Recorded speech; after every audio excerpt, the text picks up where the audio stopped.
Hello friends, स्वागत है आपका मीना फरसान ब्लॉग में। और उम्मीद करती हूँ आप सब लोग बढ़िया होंगे और मैं भी ठीक हूँ। तो मेरी आज ब्लॉगिंग की शुरुआत हो रही है अभी 3 बजे से और मैं कर रही हूँ अभी सिंपल ब्लाउज़ की कटिंग। तो बने रही मेरे वीडियो में, मैं आपको भी बताऊँगी कि सिंपल ब्लाउज़ की कटिंग कैसे करते हैं।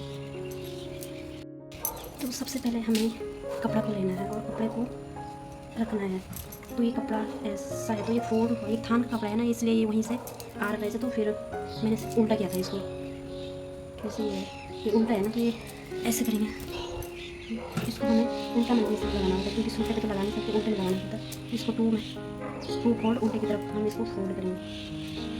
ये देख सकते हैं आप, ये देख सकते हैं आप, इसका एक पार्ट हो गया, इसका ये दूसरा पार्ट हो गया। फिर आप देख सकते हैं इसकी चौड़ाई है और ये इसकी लंबाई है। तो हमें नाप लेना है चौड़ाई में, जो ये लंबाई इसका ये वाला भाग है, तो ये बाद में बाजू में कट हो जाएगा। अब देखते हैं, इसको बता देना आगे। ये अभी तो ये दो भाग इसके एक है। फिर इसको हमें उसमें फोल्ड करना है, ऐसे ही पकड़ के फिर पार्ट में हमें इसको फोल्ड करना है, क्योंकि इसकी बैक पार्ट और फ्रंट पार्ट की कटिंग एक ही उसमें होगी। फिर बाद में गला अलग अलग उसमें कर देंगे इसकी कटिंग।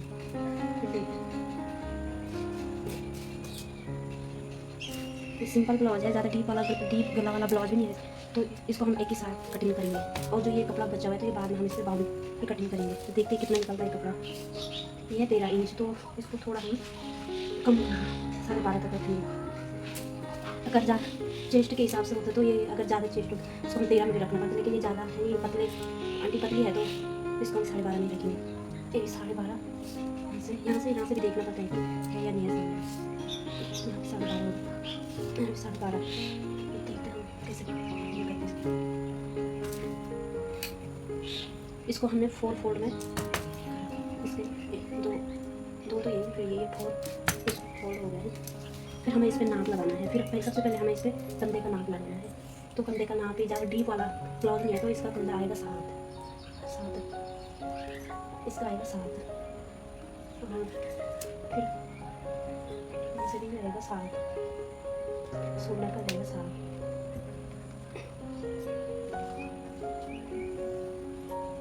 देखो कंधे का भी हमें 7 लेना है। फिर इसको हम पटरी से सीधे, फिर इस पर हमें 1 इंच गोलाई लगानी है, 1 इंच का गोलाई लगानी है।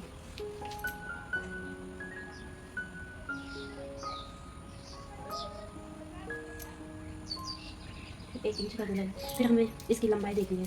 तो जो नापा ब्लाउज था उसकी लंबाई 14.5 थी, तो 14, तो 2 इंच नीचे फोल्ड मिल जाएगा। फिर आधा इंच ऊपर शोल्डर मिल जाता, तो 15 शोल्डर की लेंगे। फिर 2 इंच, फिर हम रखेंगे इसको 18 पे, रखेंगे इसको 18 पे। इसकी लंबाई अभी 18। थोड़ा ज़्यादा रखने से बाद में दिक्कत नहीं आती, अगर कम रख दिया तो फिर बाद में कभी नीचे ऊपर हो जाता हो। तो इसलिए जो ब्लाउज के फ्रंट पार्ट के जो तीरे लगते तो उसमें ब्लाउज कभी छोटा बड़ा हो जाता है, इसलिए हमें पहले थोड़ा ज़्यादा रखना चाहिए मार्जिन। इसकी लंबाई है 18।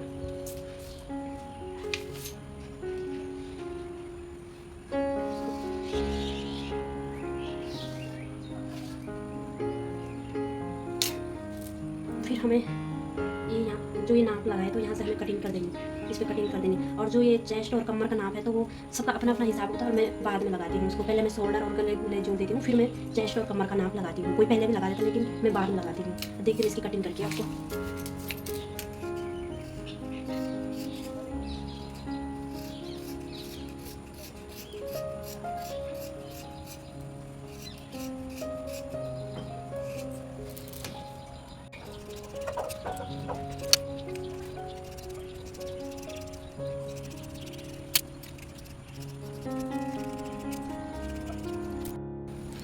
हो गई कटिंग। इसको जो ये बचा हुआ है कपड़ा, इससे हम बाद में बाजू बनाएंगे।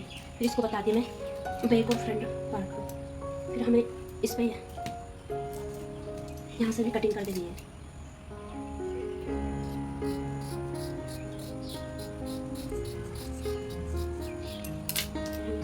फिर हम ये एक हो गया बैक पार्ट का और एक हो गया फ्रंट। अब गला हम इस पर अलग अलग कटेंगे, क्योंकि आगे का गला अलग कटेगा और पीछे का गला अलग कटेगा।